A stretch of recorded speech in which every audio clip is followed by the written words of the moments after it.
Welcome. Oh, my bad. Go ahead. At I least was Warner gonna Brothers. say, I was gonna say great minds think alike, but you want to like get all upset about it and everything. I'm just saying that because you're wearing NYCFC jersey and I'm wearing the opposite team, the New York Red Bulls. Even though we don't know shit about the MLS, we still rivals. We still rivals. Yes. Spurs and Chelsea and NYCFC and Red Bulls. I never asked you if you were to watch a baseball game. What would you watch? Baseball. Completely going off Ferris halftime. But I don't know. I probably watch. I feel like I would watch the Phillies. I don't know. Fuck you. That's why. Because I like the Eagles, so Philadelphia. Why not? Can't win with this guy. I don't know how we partners, man. Welcome to another episode of Farrah's Halftime. Today we are talking about Europe, but we're not even wearing European jerseys. You know, we're running out of ideas. Yeah, pretty much. And I need to get a Champions League jersey with the patch. I do want to get a Champions League jersey, but at the same time, I want to spend money on other things and save for other things. Like, I just wish I had a lot of expendable income, disposable income, but I don't. So I have to make do with what I have. So before some of y'all start criticizing or talking shit, when you wearing MLS jerseys for a European show, put yourself in our shoes. We're broke. We ain't rich. Actually, they can't put themselves in our shoes because they're not as good as us. They hate us because they ain't us. Exactly. But these are the champions. Who sings that song?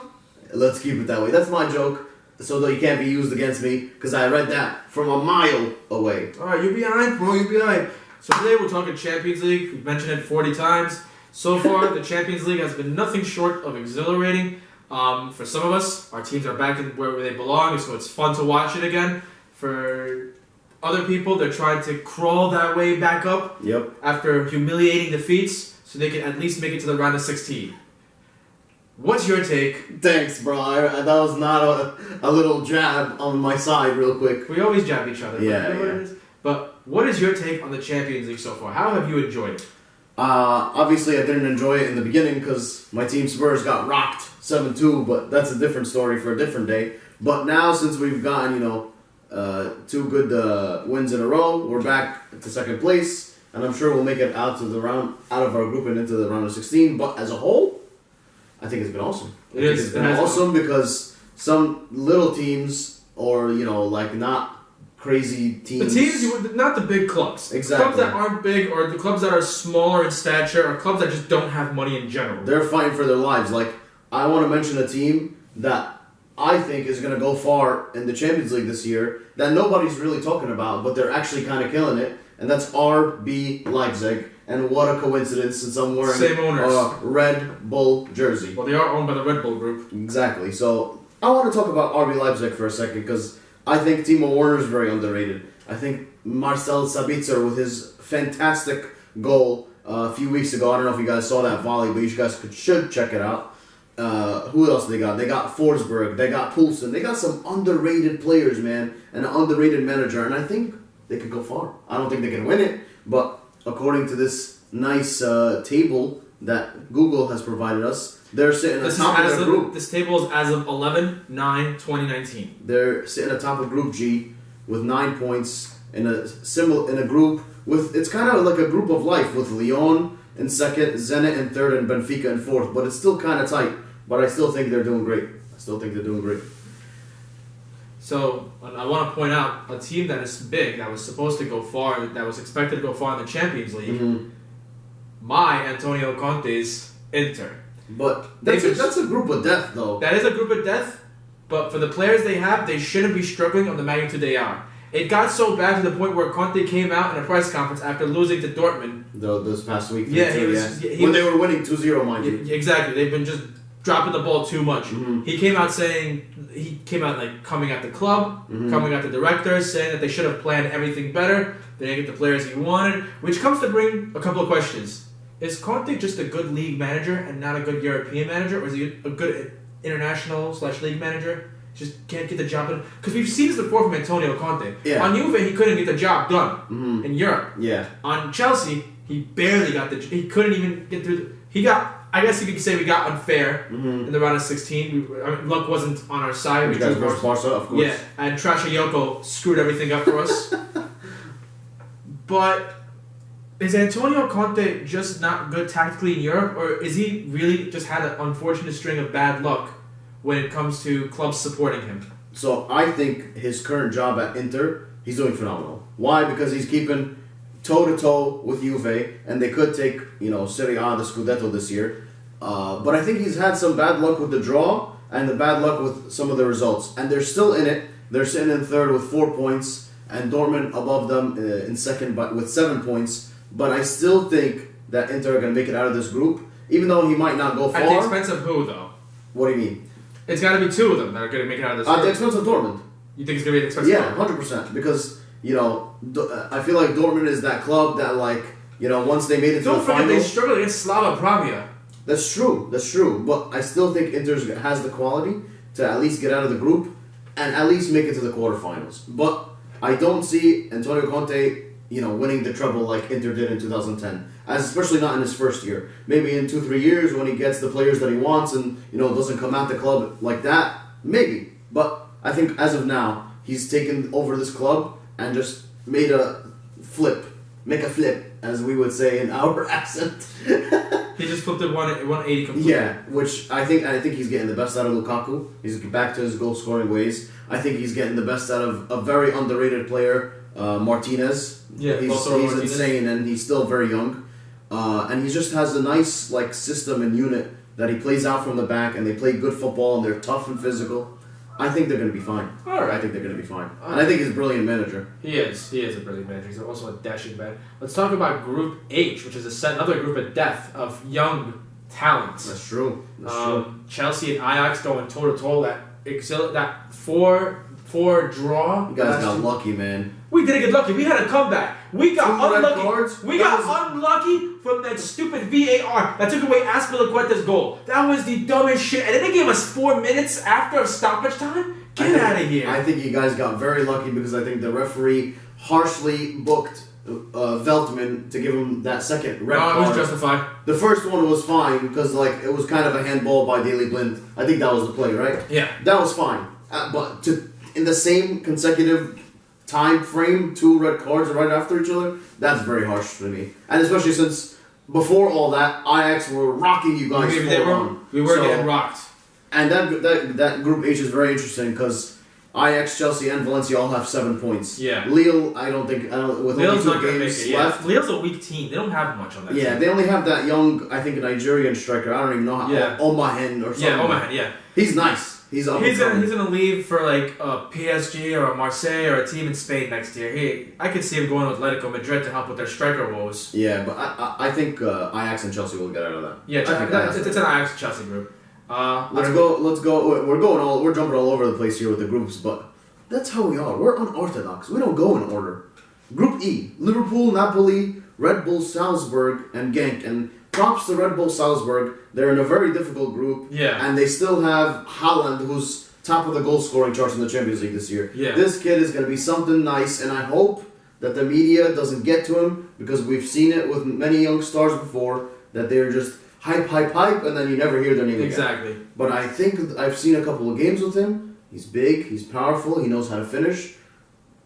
Just got to keep his head down and keep playing the right way. Yeah. But I even though they have him and a good manager who, believe it or not, is Jesse March, who used to coach the New York Red Bulls. He's the coach of Red Bull Salzburg. Even though they have a good coach, I still think Liverpool and Napoli will get out of this group. Yeah, I just don't make it run into Europa League. Exactly. Group D: Juventus, Atleti, and look at there's Moscow and Bayer. Bayer's just been in piss poor form. Moscow's a tough team to play, but I think it's going to be Atleti and Juventus. Just too much quality in these teams. Yeah, to not see them through at least to the exactly, just too much quality. And I think last year didn't Atletico get out of the group stage, or they did? They had something last year in the Champions League that was very upsetting.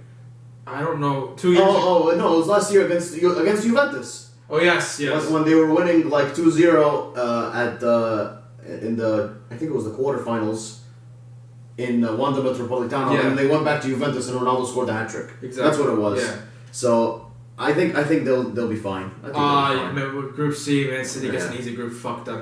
Shakhtar and Dinamo Zagreb actually in the same group played out to an amazing 3-3 draw. I'm just sad that Atalanta hasn't. They're doing well in Serie A. They just have. I think it's their first ever Champions League, man. Yeah, so so they're just they don't know how to balance still. they're killing it in Serie A, but still, so which is very interesting. Group B, we're going opposite order. Tottenham finally got their crap together with 2 wins over Red Star, 5-0 and 4-0. Yeah, I don't expect Olympiacos to get out of there. No, they're done. They're done. It's gonna be Bayern and Tottenham. Yeah. I think, but Bayern already booked the first team to book. Yeah, Bayern's already in. Bayern's already in. Yeah, PSG's in too. PSG's in 2, and Real Madrid are gonna obviously be second because Club Brugge only has 2 points out of 4 games, and Galatasaray. yeah, they're just trash. Yeah. So. Galatasaray, man. So what do you think is going to be the outcomes of the champion? Who do you think is going to... We already said who's going to book it in. What do you think are going to be interesting draws that we could see coming up? Well, I don't know how it works.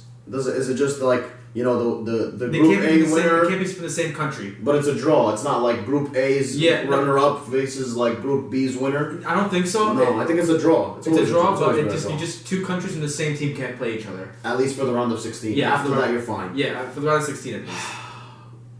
I think we're gonna have El Clasico in the round of 16. I feel like UEFA's been trying to like rig it for the finals for so long, but it's just like backfired so many times. No, I think it's gonna be El Clasico round of 16. You heard it here first. You think so? Yep. And I think London Derby round of 16? no, we can't have that. Oh yeah. Oh yeah. What were we saying? Yeah. I just went Exactly. out of the rules. We just had a brain fart. Take that back. El Clasico for quarterfinals, not Yeah. the round of 16. Sorry about that, folks. Yeah, you're good. My phone's just like Bugging out. Yeah. All right, I take that back. Let's backtrack. Some interesting ties for the round of 16. I could see PSG going up against Juve, Help us, Juventus. You're our only hope. I'm gonna be cheering for Sarri. Oh, which by the way, if that's the round of 16, that could if it plays out like that, that should be the final. I don't want PSG to make it far because that's what I think they will this year. I think they will this year. I don't think they will. I think Neymar's been injured, but once he gets back, I think he will be killing it, and I think he's gonna finally prove to everybody that this is the reason why he came to PSG in the first place. Yeah, to win and the with, Champions League. with Mbappe in fine form and with Di Maria still killing it, I have a feeling PSG might take it this year. All right. Even though they're a money club and it shouldn't be done that way and all that non-football association type stuff, I think that they'll make it far. All right. What about you? What do you think? I think Chelsea are just gonna. I mean, I'm not saying this because I'm biased, but I'm saying this because they're Chelsea can make it far, man. they can make it far because everyone's been talking so much down to them. Yeah. And they're like, oh, they're not going to make it. Frank Lampard's going to get second half season. The way he's managed that team, very the good. way he's adjusted his tactics to every situation, he's been showing that like this is a young team that could go far. And like in a few years, It's all him, man. and it's a few years, Yeah. these young players could be world class players. Like we could have like a force to be dealing with in a few years. Like it could be like the old strong powerhouses like the AC Milans and Yeah. the Chelseas. Or the Chelsea that won the Champions League with Drogba and Lampard and Yeah, well, that was an aging Chelsea and like a bunch of young players. That was like still. don't forget we came out of a really bad season with Andre Villas-Boas and Di Matteo. Like I forgot about that guy. Yeah. He coached Spurs for a little. he coached Spurs and he went to Russia and then he went to China. Yeah. See you around, bro.